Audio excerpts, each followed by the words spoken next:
panelistas que el tiempo de intervención es de 10 minutos. Recuerden que nuestros espectadores tienen el deseo de tener la posibilidad de escuchar todos los temas que desde el derecho público puede abordarse con el COVID.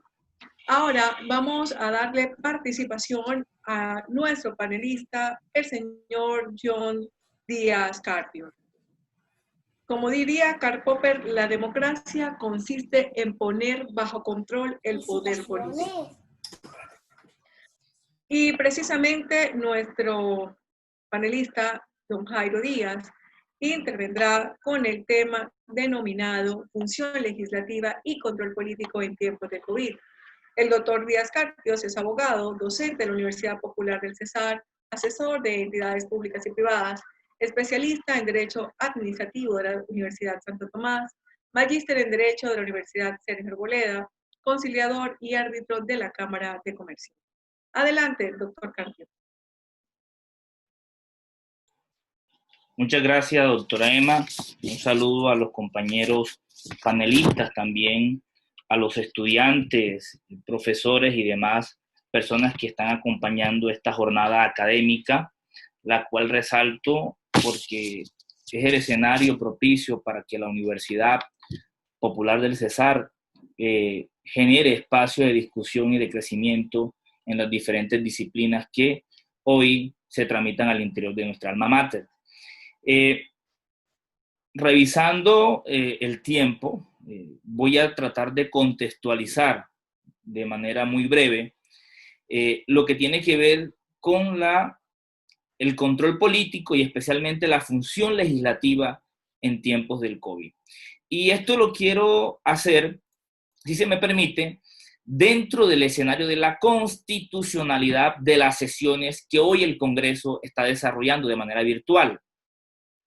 Se ha planteado una discusión a nivel académico sobre qué tan constitucional resulta que el Congreso de la República sesione fuera de las condiciones que establece la Constitución Política de Colombia a partir de los artículos 149 en concreto y la Ley 137 del 94 y además de ello la Ley Quinta de 1992, que es el reglamento del Congreso. Sobre este tema se han planteado dos problemas fundamentales. Primero, la falta de competencia del presidente para modificar el reglamento del Congreso de la República. Y segundo, estas sesiones fundamentadas en el decreto, para ser concreto, en el decreto 491 de 2020, ¿qué tan constitucionales resultan? Debo decir de antemano que, como todos los decretos que pide el gobierno nacional en el marco de la emergencia decretada tienen revisión por la Corte Constitucional, a la fecha de hoy este decreto no se le ha hecho la revisión correspondiente de constitucionalidad ante la Corte Constitucional. Dicho trámite se encuentra aún en proceso. Entonces, para ir abordando esta situación, tenemos que decir que la función legislativa, como uno de los poderes del Estado, es una función de vital importancia. Y la primera circunstancia que establece la Constitución y la ley es que ni en tiempos ni en estados de excepción puede interrumpirse su funcionamiento. Entonces aquí hay un tema muy importante. Es que en los estados de excepción debe garantizarse, además de los derechos humanos y derechos fundamentales, se debe garantizar el funcionamiento del Estado y especialmente el funcionamiento de las ramas del poder público.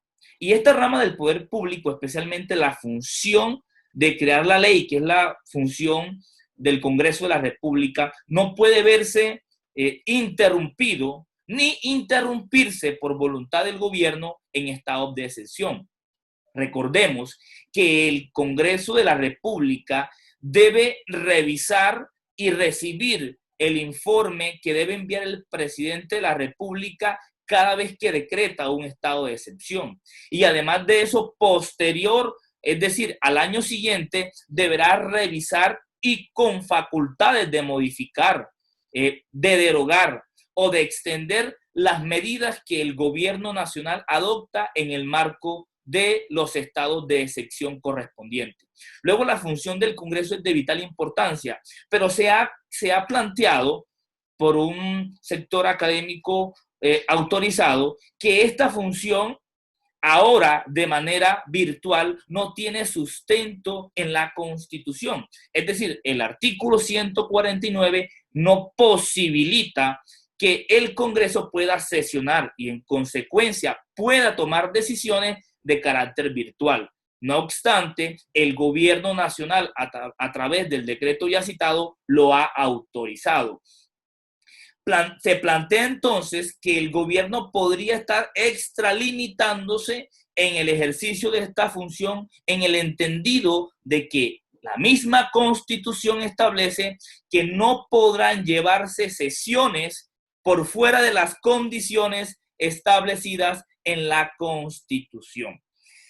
Dentro del trámite de constitucionalidad, la Procuraduría emite concepto en el cual indica que no es inconstitucional estas sesiones virtuales porque el concepto de reunión y el concepto de sitio debe entenderse en un término más amplio. Es decir, se puede reunir no necesariamente físicamente, sino que, según la Procuraduría, la palabra reunión y sitio, hoy con el desarrollo de las tecnologías, de la información y de la comunicación, tienen un contexto diferente. No obstante, yo no comparto esta tesis en principio de la Procuraduría o este concepto emitido, porque en mi opinión, efectivamente las sesiones virtuales no fueron contenidas, no fueron contempladas en la Constitución.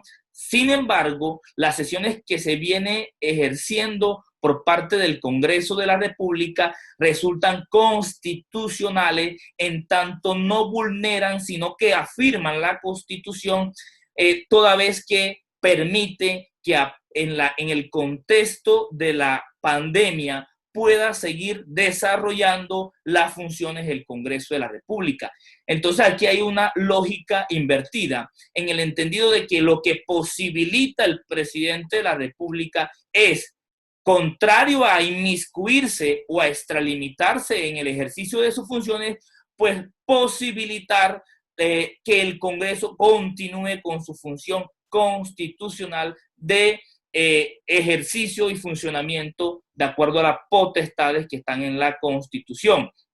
Podría pensarse entonces que, a pesar de que este decreto en prima fase resultaría no conforme a la Constitución, declararlo en este sentido crearía un estado de inconstitucional. Es decir, el Congreso de la República, a pesar de que las reuniones virtuales no se encuentran contenidas en la Constitución, ha sido una herramienta para que se cumplan los fines del Estado, los fines constitucionales, especialmente de hacer control a los decretos que pide el Congreso, el gobierno nacional, perdón, desde sus competencias. Y además, poder seguir ejerciendo las labores que la Constitución le ha encomendado a estos cuerpos legislativos, especialmente de decretar las leyes, aprobarlas y modificarlas según el caso. Es claro entonces que, a pesar de que la ley 137 y especialmente la ley quinta del 92, que desarrolla el reglamento interno del Congreso de la República, no establece estas reuniones virtuales, no quiere decir que el presidente, en esas facultades excepcionalísimas que le permite los estados de excepción, puede en este caso establecer, como en efecto se hizo, las reuniones de carácter virtual. En conclusión, puedo afirmar que la posibilidad o el ejercicio de las funciones del Congreso de la República, que hoy se están tramitando de manera virtual resultan, a la luz de la Constitución, constitucionales en el entendido que facilitan y permiten el normal funcionamiento del Congreso de la República en este estado de excepción, ya que de otra manera, de acuerdo a las condiciones de la pandemia y de la endemia que hoy vivimos, sería absolutamente imposible o además inconveniente. Nótese que en el Congreso existen congresistas que tienen una edad superior y que además las restricciones de reuniones mayores a 50 personas se decretó como medida preventiva a esta pandemia. En conclusión, reitero mi postura en el sentido de que estas sesiones son absolutamente constitucionales a la luz de la Constitución política. Quiero agradecer esta oportunidad a la universidad y a los organizadores de este evento por poder tratar temas de interés general y sobre todo de interés para la ciencia jurídica. Muchas gracias. Gracias a usted, doctor Carpio, por acompañarnos en este evento. Interesante intervención sobre control político en tiempos de COVID. Ahora vamos a dar paso a nuestra panelista, la doctora Lisbeth Gaitán. En palabras de Henry Frédéric Amiel, tu cuerpo es templo de la naturaleza y del espíritu divino.